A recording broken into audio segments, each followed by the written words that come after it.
Hai teman-teman, ketemu lagi dengan Kalia. Hari ini kita akan belajar mengenai pertumbuhan dan perkembangan pada tumbuhan. Nah, kalian tahu nggak sih kenapa ulet bisa berubah menjadi kupu-kupu? Hal ini juga terjadi pada biji-bijian ini loh. Kalau ditanam bakal berubah jadi pohon, lalu berbunga, dan menghasilkan biji lagi. Kita juga dulu seperti itu loh, dari bayi yang menggemaskan maksimal dan kok bisa jadi secantik ini? Nah, perubahan-perubahan yang terjadi sama makhluk hidup itu karena makhluk hidup mengalami pertumbuhan dan perkembangan. Ini yang jadi pembeda antara makhluk hidup dan benda mati. Kayak misalnya gunting ini. Dari pertama dibikin, ya udah gunting ini segede ini aja, nggak bakal mengalami perubahan, nggak akan mengalami pertumbuhan juga sih, ya nggak? Karena ukurannya ya tetap segini aja sampai kapanpun. Terus apa sih artinya pertumbuhan dan perkembangan? Apa dua-duanya sama? Yaudah deh, mari kita bahas.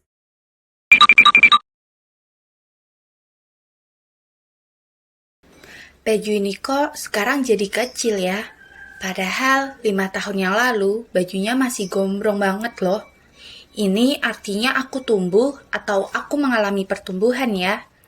Hmm, nah, kalau di biologi pertumbuhan itu perubahan berupa bertambahnya ukuran, baik volume, tinggi, dan massa. Dibandingkan 5 tahun yang lalu, sekarang badanku tambah besar, tinggi, dan berat badanku juga naik. Nah, kalau yang ini baru pas. Apa sih yang terjadi di tubuh makhluk hidup waktu mengalami pertumbuhan?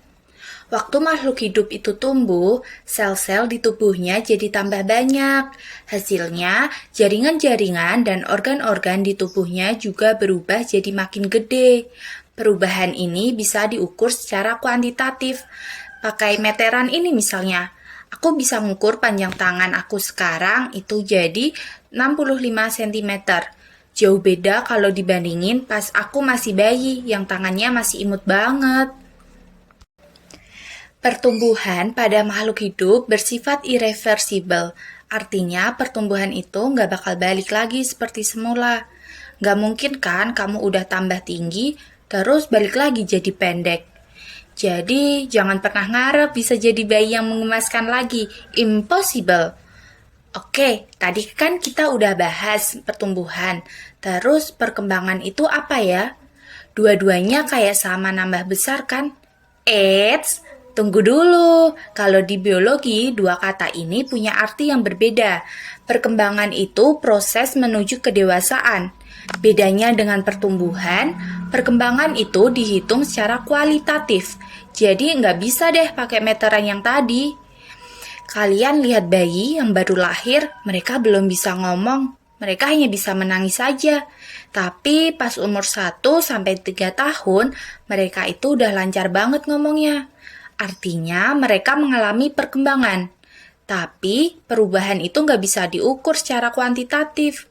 Kita cuma tahu secara kualitatif yang tadinya nggak bisa ngomong, jadi bisa ngomong. Nah, kira-kira apa kita bakal tumbuh dan berkembang terus-terusan? Coba deh perhatiin orang tua kalian. Kita sebagai manusia punya batas waktu maksimum untuk tumbuh dan berkembang. Rata-rata cuma sampai umur 25 tahun. Umumnya makhluk hidup lain juga sama punya batas waktu maksimum untuk tumbuh dan berkembang.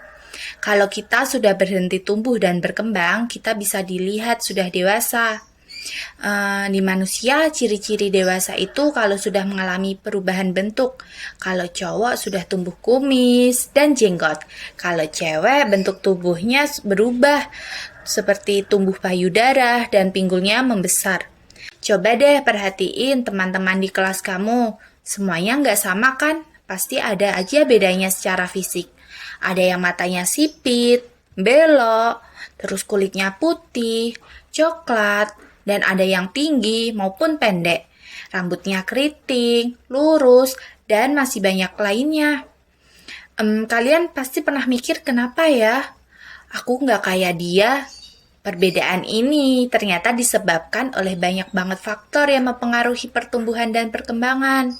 Faktornya bisa dari dua sumber, bisa dari faktor internal yang berasal dari dalam tubuh makhluk hidup itu sendiri, maupun dari faktor eksternal yang berasal dari lingkungan sekitar. Faktor internal itu ada dua, yaitu gen dan hormon.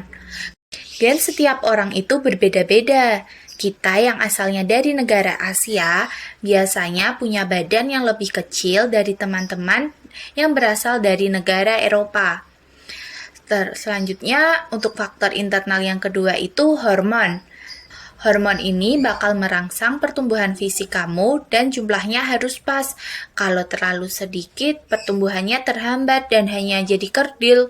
Walaupun sebagian besar pertumbuhan dan perkembangan itu dipengaruhi oleh gen dan hormon pertumbuhan, dan perkembangan juga bisa dipengaruhi oleh faktor eksternal sekitar kita, yaitu lingkungan. Salah satu faktor yang berpengaruh itu adalah makanan yang kita konsumsi. Makanan ini ngaruh banget sama pertumbuhan tubuh kita. Contohnya nih, tumbuhan. Cahaya ngaruh banget sama pertumbuhan dan perkembangannya, karena mereka butuh cahaya buat bikin makanannya. Kalau nggak ada cahaya, lama-lama proses fotosintesis di daunnya akan terhenti, dan lama-lama mereka bakal mati. Teman-teman, di video kali ini kita udah belajar apa itu pertumbuhan dan perkembangan serta faktor-faktor yang mempengaruhinya, baik secara internal maupun secara eksternal. Kalau kalian masih mau mereview lagi, kalian bisa mengerjakan kuis di link bawah ini. Oke deh, sekian video dari Kak Lia. Sampai jumpa di video selanjutnya. Dah!